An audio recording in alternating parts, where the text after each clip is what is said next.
Citoyens, citoyennes, bonjour. Nous sommes aujourd'hui le mardi, c'est quoi la date d'aujourd'hui là?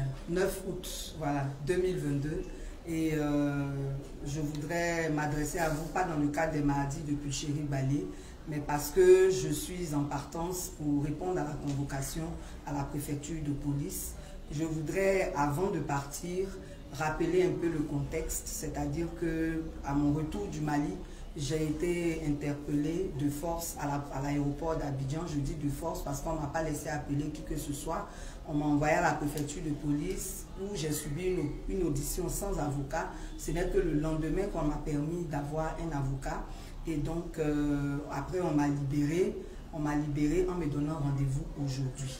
Donc, avant de partir, je voulais m'adresser à vous pour vous dire que quelle que soit l'issue de cette audition, la lutte continue.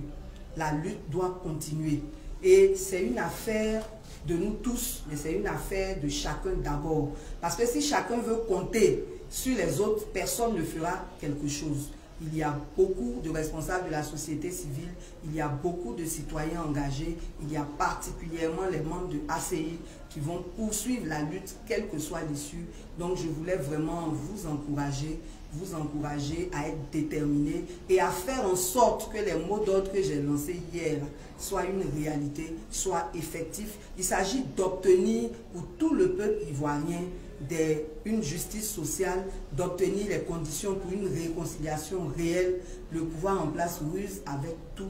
Nous sommes obligés de manifester pour obtenir ce que nous voulons. Donc c'est l'affaire de chacun. Je compte sur chacun et je voudrais vous souhaiter vraiment une excellente journée. Après l'audition, je m'adresserai à vous dans le cadre des mardis de Pulchérie Balé. Que Dieu vous bénisse.